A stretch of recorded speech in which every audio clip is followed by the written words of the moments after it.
Welcome to BizTech's Enterprise Technology Show. Our guest today is Jacques Bertrand, Executive Vice President Asia from Crestron Electronics. Crestron is the world's leading innovator and manufacturer of advanced control and automation systems for the office, campus, and home. Now, it reinvents the way people live and work. This global workspace technology leader serves 80% of Fortune 500 companies in the US with its intuitive end-to-end solutions for the organizations to optimize collaboration. Now, that's a lot, Jacques. Welcome to the show and tell us a little bit more about Crestron Electronics and its history. Crestron Electronics, the company will have its 50 years now. I think this year we'll have our 50 years, and it started in New York with George Feldstein, who started to make controllers. And when you make controllers, then you control stuff. And then the stuff that was being controlled was being added to the product portfolio. And it evolved into a company that today does end-to-end solutions. And all these applications just mentioned, if it is now for the workspace, if it is at home, if it is in education, for auditoriums, wherever you come, it basically is a workspace technology company now delivering end-to-end capabilities for people to work together. In home, to live together in a home, right, and comfortably, or in education to work together. And nowadays, education is not anymore a professor educating the students, right? Nowadays, it's a collaboration space. You know? So again, there you are bringing in all the tools to work together intuitively, right, without knowing there is technology. That's the ultimate goal, right? Where people don't know even they are using technology. That's what we are doing today. And Jacques, you've brought some interesting points. I'm going to come back to you on those. But before that, tell us a little bit about your company's presence in the Asia Pacific. What's your footprint like? And what has your growth and go-to-market strategy been like for Asia?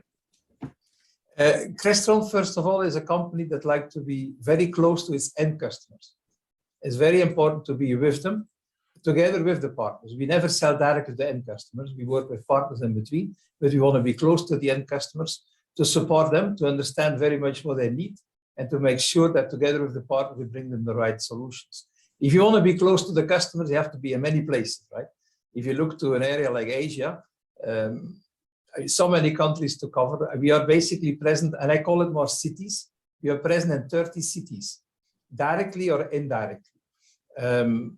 Directly in India, directly in Southeast Asia, Korea, in Taiwan, Hong Kong, Macau, through partners in Japan and China, right? Because of local culture reasons and the way the business is done. But always you will find Crestron people there. And interesting in this company, which I joined a few years ago, they almost hired the service people before they hired the salesman, not because it needs a lot of service, it's a very reliable product, but to give the trust to the partners and the end customers that we are there with them to make sure everything works properly, and they just have to think about their meetings, and again, not to have to think about the technology. And that's how Crestron is in Asia. It's the same in Europe, it's the same in North America, it's the same in Australia and New Zealand. You will find Crestron directly with SIs, directly with the end customer. There is no distributor in between. And I mention that specifically because in our industry, normally, there is a distributor in between us and the SI and so on. We wanted to be closer, so we are directly present in all these markets. Jacques, that's a very interesting thing. The fact that you hire, and I will remember this as a key takeaway, you hire the engineers and the service people first before the salespeople. And you're right, especially in Asia, where we use a lot of different solutions from around the world, the challenge is always, will you be around? What is your presence here? Those are the key questions that customers always ask. I wanted to add something to this, because you say it so specifically. We are in the residential market, for example, right? We are not pushing it that hard in Asia. There are other high-end systems, expensive systems, and there are pockets where it can be sold. But we have a market of Indonesia, for example, where we have a lot of residential business. And we ask them why. It's simply because they say we are so remotely from many other locations from where the brands are supporting us, that with Crestron, we know it works, it's very reliable, and if I need somebody, he's here. So it's simply a major differentiator with many other brands. Okay, I want to zoom in on some of the things you just said earlier, and including your residential business. Now, in Asia, your press release dated December 2021, you talked about being primarily in the enterprise space, education, which you just alluded to, and government sectors. Can you share some key success stories around your solutions and how customers use you? I can, but normally customers would not be that happy we mention names. But I'll give you an example of a story, and it stitches to many things what is happening today in meeting rooms, right? It's a company in Singapore that I can mention you, who had been investing in a lot of automation from our side, but the traditional automation, all the controls, light controls, speakers in the ceiling, microphones in the ceiling, and so on. And they were, with many other companies, are confronted with the challenge to bring the external person into the meeting room, right? That's what everybody has been asked to do. And as a CIO who is asked to do it, and not the facility manager who used to run the meeting rooms. So the CIO comes into this room, and for him it's too complex, right? He doesn't understand the space. It's not his world, right? And the CEO asked him urgently 2 years ago, I need to have those people from home being able to call in. I need to be able to work together with people who come in a hybrid format, right? So, and it's a personal story a bit. I was playing golf. My wife plays golf with his wife. We were playing golf together at a certain point in time. He asked me which company you work for. I'm saying from Crestron. He says the company he works for. I said, oh, that's interesting. And he said, by the way, we just decided to rip it all out because we need UC, right? I need UC. I cannot have all these traditional controls anymore in the room. And I asked him, why would there be a conflict, right? I mean, when you bring in a unified communication device into your rooms, you will still need to have the intuitive feeling, coming in, it all should be connected. All these assets in your room should be reconnected to the UC device. And he said, oh, well, of course, because we were sitting there and we had our talk and drinking our beer, said, we should have a talk and come in and we'll have a discussion on that. And we went through the whole explanation how to integrate with proof of concepts and so on. And for him was like, we solved a big problem. This is, for a CIO, this is 1% of his budget, but it's 30% of his reputation. Because if the meeting room doesn't work and he sits there with his colleagues, they all turn around and look to him and say, what the heck, right? Why is this not working? And they were struggling with it. Some rooms, they were using other technology and they ended up doing everything end-to-end Crestron on it. And then you see in meetings, he sends me pictures of saying, look how good this is. I mean, he literally sent me during meetings pictures to show his experience. So nice. He's so happy with the thing, the way it worked out today. If you wouldn't have had that call, probably like many other companies, being challenged between the traditional technology in meeting room and you see, some of them seem to be making choices. There's no need for a choice. You can make it work together. So these are nice experiences. We are working on education institution also, who design everything in the traditional matrix switching. Lots of cables, everything, all endpoints are being connected to a switcher and you connect from one to the other. It's all being cabled over the buildings. We came in with AV over IP and we solved so many of their problems of being able, first of all, to bring any data from anywhere to anywhere else in the room. It's always audiovisual, which is connected to Crestron, of course. But mainly also, how do I make a campus know that is ready for whatever the challenge is 2, 3, 4 years from now? If you think about the COVID period, those people who installed new campuses 4 years ago suddenly had to rethink completely how they are doing their spaces. And we were able to show, and we are told for the moment, mainly in Hong Kong, also in Singapore, the first campuses are changing to our technology because they don't know what comes 2 years from now. They don't know what new technology will be there. And if you do everything AV over IP, everything over the network, if you do everything in the cloud, there's a whole convergence happening basically, right? The cloud, everything is now in that meeting room. If you make it all interconnected, then they feel secure that if tomorrow they need an extra display, they just connect the box to the network and the display is on. They don't have to think anymore ahead 5 to 10 years from now what might be required. It's the biggest nightmare, I think, and the most difficult thing probably in a decision making. You know what you know today, but you don't know what happens 2 years from now. And nobody knew what COVID was. We have it all fresh in our minds, right? So you must use very flexible, open systems that can think forward and help you to evolve whatever way you want to go. And we always make backwards compatibility a big point, Because if you know something, our AV over IP going over a network for AV in 2017 when we launched, it was very novel, you know, people didn't understand it really yet. There was so much happening. We put all these boxes on there.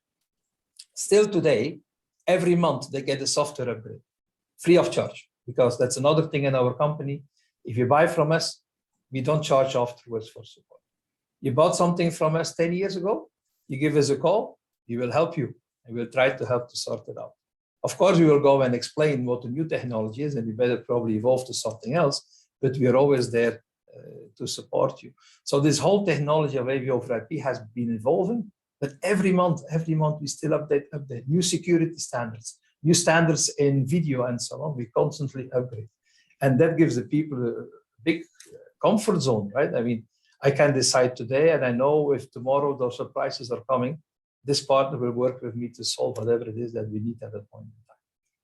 So Jacques, then if I'm a CIO and I'm looking for solutions, and based on what you've told me and shared in terms of customer success, can I distill some of your key secret sauce ingredients in the following ways? One, you are flexible, open, not only backward compatible, but forward open, because it's an open system. You can grow without being chained to proprietary systems. That's one thing. The second thing is you're probably, from what you keep emphasizing, really around a service business, really around your serving your older customers as well. And I have a comfort level in terms of a CIO. What else do you, as if I'm a CIO buying something and looking in the AV and unified communications and collaboration space, what else are your key benefits compared to your competitors? Yeah, of course, the challenges are taken differently and depending on the requirements, right? But for us, if our success is built on CIOs that are telling us, I want end-to-end the same brand. I do not want to be sitting in the middle with two suppliers telling me why it's not his, you know, in a meeting room, and something goes wrong, many companies would come in, they disconnect their box, they test the box and see my box is working, right? So I'm fine, it's not my problem. That's what many people have in meeting rooms, right? And CIOs normally for the different functions, their network, their security systems and so on, they take one brand, right? It's one brand, there's no risk and compatibility and so on. So we are the brand that brings a full end-to-end. UC, we are the only ones who are doing UC and the full meeting room control systems as one brand. So there is no discussion on that. The next thing that, of course, they want to know is, can I see all my stuff from wherever I'm sitting? Can I touch all these boxes? Every single piece that we put in the meeting room has an IP address. There's no black holes on the network, which is another thing that they would not like to have. Security standards, we're delivering a lot to the US Army also. So we are held to the highest level of security standards. And then the next thing is, before meeting the technology was in a few meeting rooms. Today, because of the hybrid workspace, many meeting rooms are being serviced with technology. Some companies moved from 5-6 rooms to hundreds of rooms. Every time a new software comes, you cannot have a guy going around every room. Installing the software update, yes. So you need asset management. We have Azure, on the Azure cloud-based, what we call XIO Cloud. So all your assets can be remotely managed. So if you have end-to-end the same brand, you have the highest security standards, you have remote asset management, so you can see every box on the network. I think you addressed a lot of the concerns they have. For them to go to this full meeting room with technology, they really need to know it's managed the way they do it. And then the next thing is, it needs to integrate in his IT stack. The time that I don't know for you, but I know when I started working and I wanted to use a certain phone in my meeting room, my IT department told me if I could use it or not, right? Today, people come with phones and you hire them and they say, that's my phone. So you'll have to make sure I work at home with this thing. I want to connect in the office with it. So the CIOs today must make sure that the systems are compatible with all the personal devices that people use. But also, facility manager wants to know how many times a room is used and with how many people they are sitting in there. So there's this whole management of your real estate and all these other tracks in IT, we need to integrate in all these IT stacks. And that's a big change in the industry because the partners we work with are also evolving there. A system integrator before used to integrate in the meeting room.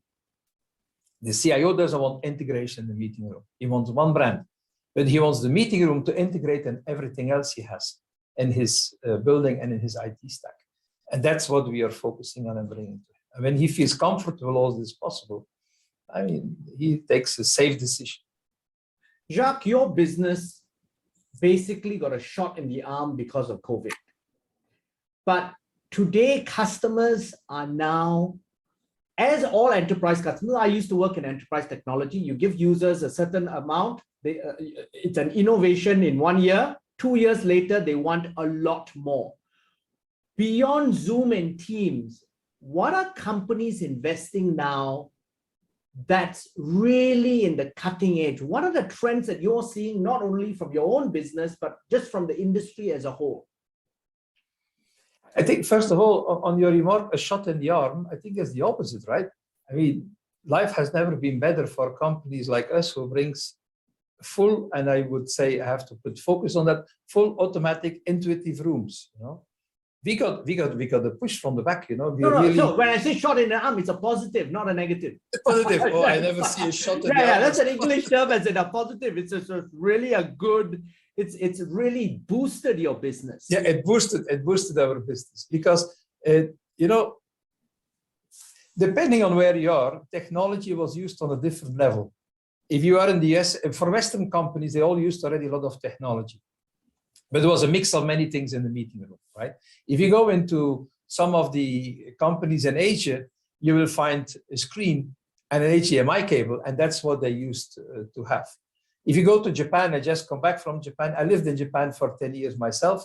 There was no technology in the meeting room at all. Meeting rooms are used every hour. A new group comes in.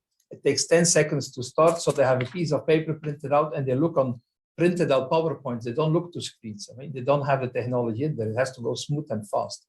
Now, it was normal at the time that when you start up a meeting, that it takes 5 minutes to start it up, maybe 10 minutes. A secretary probably comes in. Although there might be engineers sitting around the table, it's often the secretary who makes them come and make it work. And now everybody had to work from home. There was no secretary there anymore.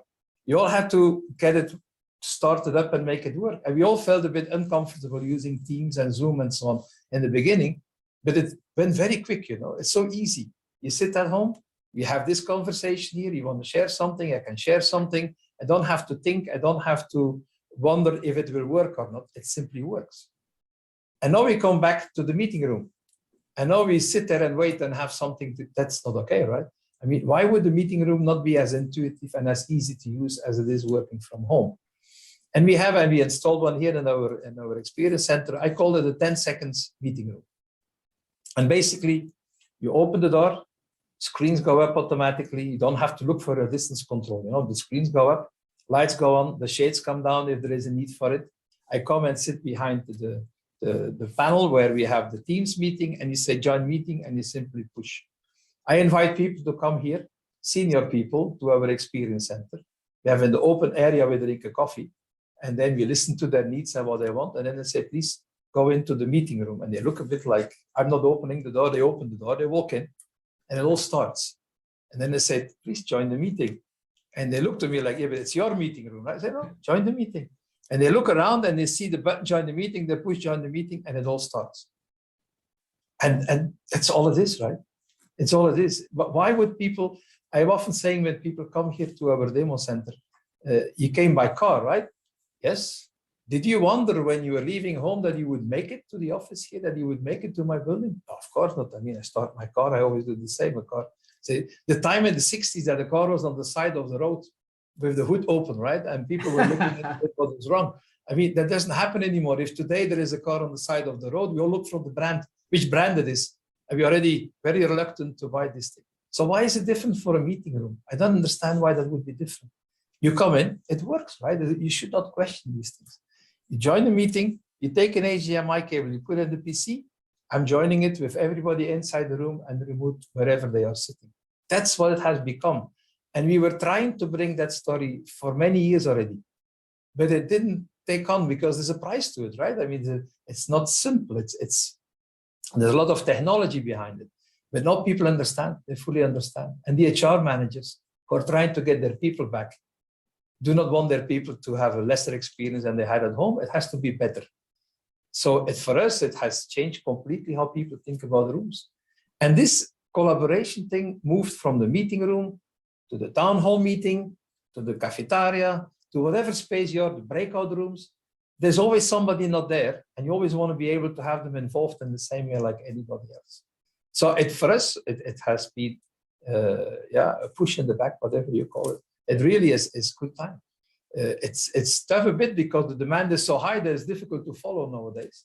Mm-hmm. And we're all sitting in this crunch on supply and lead times, but we do our best and we try to manage to bring the technology as fast as possible to everybody who's there. And then when you asked earlier on growth, we grow more than 100%. In Asia, it goes very fast. Everybody moves in there. And the people who had the room already add to it. The people who did not have any technology suddenly need to bring technology in. And they don't want to do the one step with just putting UC. They really want to make the big step forward and immediately turn it into a complete experience. So it's exciting times for us. You know? And wherever you go, our technology is being used today. Town hall meetings. I mean, look to travel costs. Because the next thing that hits us now, right? The pandemic is over. Now the tickets going up by 2-3 times. They're costing a triple, I don't know, double of what they used to cost before. So people will think twice before traveling. You still need to connect. CEOs are giving town hall meetings. They were going around the world to present their things. Now you need to connect people. We have spaces here. When you look to the screen and you're talking to the office of Hong Kong and Singapore together, it's like you look through a window and the office of Hong Kong is there. We had the opening here of the office, and we literally did a toast with a champagne glass clicking against the screen from both sides. Interesting. And if you would see the picture, it's like we were standing next to each other. And that's what evolves. People are looking next to the coffee machine. Why would you not put a screen that connects with the people in Hong Kong? And when you go for a coffee, you turn around, you see your colleague in Hong Kong. And why would you not share the picture of the weekends that you had? You did sports or something. And your friend sits in Hong Kong and you quickly throw to the screen some of the pictures of your family or whatever it is that you did. Take it back off and you walk back to your seat. That's connecting people. We could be closer to each other by not traveling than we ever were before, even maybe by travel. It's such an interesting thought. Something that really I didn't really think about until you've just mentioned here. But Jacques, I now want to focus on you a little bit because you've got a really interesting background. Now, you were ready to enjoy your retirement in Belgium, having worked in this industry for the last 30 years, of which, as you mentioned, over 20 years was based out of Asia. Now, what lured you out of retirement to take up this role at Crestron? Yeah, maybe we should start maybe by saying why I retired, right? Because like I said, at my previous company, it was Barco. I used to work for a very good company also in the industry. I worked for them in Asia. I was 7 years in Singapore. I went 10 years to Japan and then 3 years Hong Kong before going back to Europe. And every time I had a bigger region, right? First was Southeast Asia, then it was Asia. Then when I was living in Hong Kong, they asked me to take care of the global sales of the group. They had been back to Europe to do that. But it's constantly living in planes. You know, from Hong Kong, I was going around the world 2 times. And every 2-3 weeks, I was going around the world. So after a while, you know, traveling, it gets tiring. Yes. At a certain point, it is what it is. And I had a nice time in that company. It was a great time also. And I wanted to do more things being locally present in Belgium. A totally different thing. Construction, you know, buy a house, renovate it, and sell it again. Driving with my car, not going anywhere else. But after a couple of years, you want to know what happens in the world, I think. There is something like getting back on that plane. And there was the question from Crestron if I could help on Asia. And during the discussion in New Jersey, when we were having this, why would you not go and do this yourself? Which was not my first plan when I was starting talking about this. But then as we more got into it, and I wanted to understand the views really and how much they wanted to invest and how big they saw the region, it really got me interested again too. And it was only Asia. I don't mind. I like all the other places. I'm European. I like Europe. But I really wanted to be back in Asia, honestly.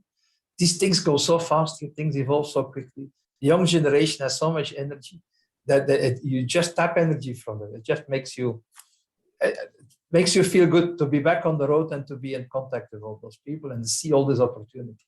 And Crestron wanted to invest. So I said, yeah, I'm happy to do that for another couple of years. Why not? Sure. I know I thought it was only 2 years.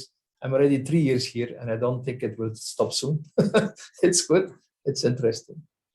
Now, Jacques, it's been a fascinating conversation, and I really enjoyed it. But before we leave, any final thoughts or words of wisdom that you would like to leave our audience with? I think this is a great opportunity coming to us. We can connect the world in a way that we feel like we are sitting next to each other wherever we are, being closer, and as a team you always achieve more than on your own. So this is the technology. There is technology there to make teams work together, to make people collaborate and enjoy it while doing so. So I hope that we can deploy more of it and the people will invest more into it. Now, Jacques, thank you for taking your time to be on the show. Thank you very much. I'm Brian Fernandez, and we've been speaking to Jacques Bertrand, the Executive Vice President of Asia for Crestron Electronics, on BizTech's Enterprise Technology Show. This video and podcast will be on our various social media platforms, as well as our website, www.biztech.asia. Please like and subscribe to our various platforms. Thanks again for tuning in.